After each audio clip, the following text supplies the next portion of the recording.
Usisahau kusubscribe, kucomment, kulike na kushare ili kuwa kwanza kupata habari mbalimbali kutoka Dar24 Media.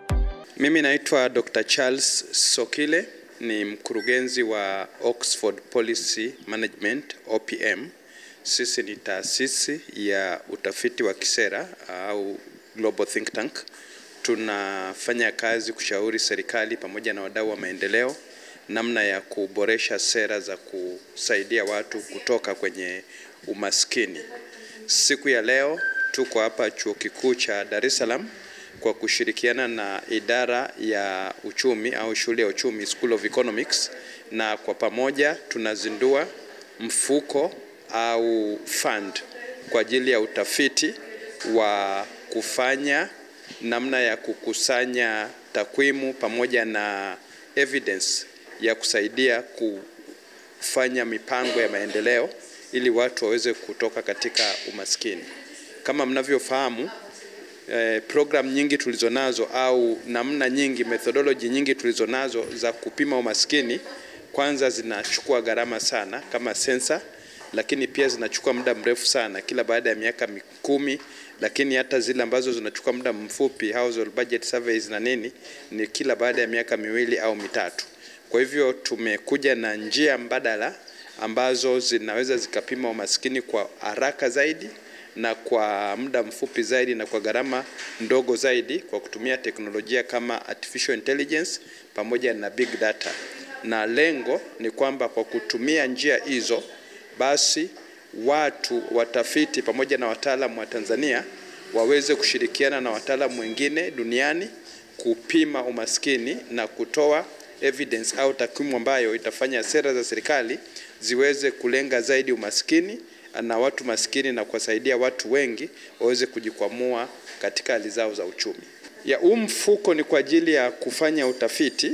Sisi wenyewe tumefanya utafiti kwa miaka kama 4 na tumekuja na baadhi ya approaches au methodologies kama 3-4 hivi ambazo zenyewe pia zinasaidia kupima umaskini vizuri zaidi. Tuna njia moja hapo, mfano inaitwa small area estimation approach, ambayo usawa wake na sensa au njia zingine ni kama asilimia zaidi ya 80, lakini inachukua muda mfupi sana. Ndani ya wiki kadhaa umeshapata majibu na umeshajua hali ya umaskini ikoje.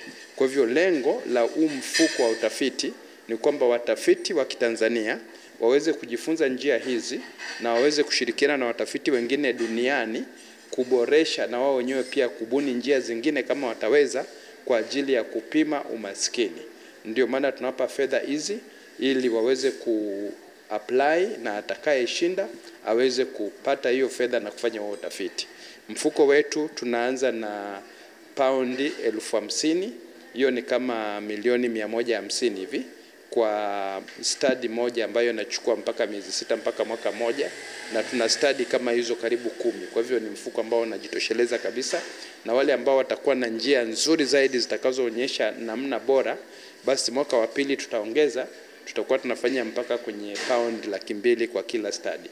Kwa fedha zinatosha, na tunawahimiza watafiti waweze kuapply kwenye mfuko huu na waweze kuchukua hizi fedha kwa ajili ya kufanyia utafiti na kujifunza hizi njia bora zaidi. Sisi wa Tanzania umasikini tumeanza kupiga vita zamani sana. Tangu mwaka 61 Nyerere amezungumza poverty, umasikini, na hatua nyingi zimechukuliwa. Na kufika kwenye miaka ya kwenye 70, 80 hapa 90 imeonekana kwamba kumbe uchumi ukikua umaskini unapungua. Na hiyo kasi ilikuwepo kwenye mwaka 2000 mpaka kwenye 2010, 12 hapo. Ikaanza kuslow down. Kwamba uchumi unakuwa lakini umaskini haupungui kwa rate ambayo ilitakiwa ipungue. Yaani ukoko uchumi hakupanuki kiasi cha kutosha, na zile data hatuzipati za kutosha kuhusu umaskini. Sasa hii study, huu mfuko provide zile uwezo wa kuchukua zile data mpaka sehemu za chini kule kabisa kujua hali ikoje.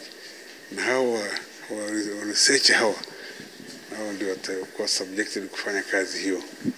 Wanapozidi kufanya kazi hiyo, wataleta ukweli nini kinaendelea kule. Uchumi unaweza kukua vipi ili upunguze umasikini haraka zaidi. Nchi kama China zimefanya hivyo, Vietnam zimefanya hivyo, Singapore zimefanya hivyo. Sisi tunashindwa wapi?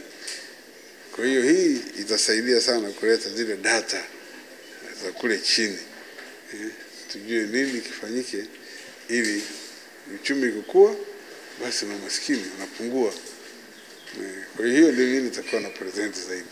Naitwa Winnie Mwangi kutoka Shule Kuu ya Uchumi, Chuo Kikuu cha Dar es Salaam. Kwa funding ya deep challenge ambayo tunayo sasa hapa, tunategemea kuwa kama sisi watafiti kupata uwezo wa kufanya tafiti mbalimbali katika maeneo tofauti ambayo yanasaidia kwenye kutatua swala la umaskini katika nchi yetu. Kwa hiyo tunaona kabisa kuna gap katika utekelezaji wa sera na mipango mbalimbali iliyopo, na pia kwenye tafiti ambazo zinasaidia kutoa taarifa jinsi gani hizo gap ambazo zinaweza kutatuliwa kwa ajili kusaidia maendeleo. Kwa hiyo ukiangalia kwa sasa hivi tuna ule mpango wa kutathmini nchi imeendaje katika vision dira 2025 ili kuinform kwenye dira ya 2050. Kwa mfano kwa sasa hivi tunatathmini dira ya 2025 ili kuinform dira ya 2050. Kwa hiyo tunaangalia kama kuna gap gani katika masuala ya kutokomeza umaskini ili kusaidia kutoa taarifa ya jinsi ya kufanya hii mipango na program na pia kutekeleza sera za kuondoa umaskini Tanzania. I'm Stephen Lee. I'm the Chief Economist at Oxford Policy Management, which manages this project, Data and Evidence to End Extreme Poverty, or DEEP. And yeah, it's a research project. There's a lot of very nice research going on with people like, well, they're all written behind me, right? So, you know, University of Southampton, Cornell, World Bank, what's that? Yeah, Copenhagen, of course. That's FinTop. Doing great stuff on measuring poverty, better ways to get an understanding of how it's moved. And of course in Tanzania it has moved quite a lot. I was just talking to Mzee Wangwe there. We first met about 1998, I think. And back then poverty in Tanzania was like 84% of the country was in extreme poverty. And now it's more like 25, so that it's more than half the country been lifted out of poverty in that 25 years. That's really impressive. I think Sam may have been saying that it's now coming down a bit. You know, it's slowing down. It's bound to slow down, but you know, you need to be able to tell whether you're making any progress with that. So there's a lot of research going on in this project about that. But today we're launching the Challenge Fund, which is about getting some of the resources in the project to do research here in Tanzania. So, you know, it's great for the University, Dar es Salaam, to get some of this international funding to do research. It's really good for the researchers to get it and to be able to hook up with these sort of world-famous people to do some really high-quality research, and we hope to help them do that. But it's also really good for the funder to get people in Tanzania to do some research about Tanzania, partly because there's a lot of evidence that they're going to do really good research. They're going to understand the issues really well and you know, get better answers than somebody who's sitting by themselves in America or Denmark or something like that. And also probably express the findings of those research in a way that it's going to land more with the decision makers here in Tanzania. So yeah, you can do some research with the World Bank, and of course the World Bank has got the ear of power and they will be listened to, but well, I think the authorities are used to listening to the World Bank. If they've got somebody who's here at the university, who's got some good discoveries, got some stuff with policy implications, that's a whole other channel to persuade the decision makers that something important should be done. So it's really good for the funder as well as really good for the researchers to get this Challenge Fund. And I hope lots of researchers come and find out how to access the Challenge Fund today. But even if you don't come to the university today, there'll be ways of finding out. Usisahau kusubscribe, kucomment, kulike na kushare ili kuwa wa kwanza kupata habari mbalimbali kutoka Dar24 Media.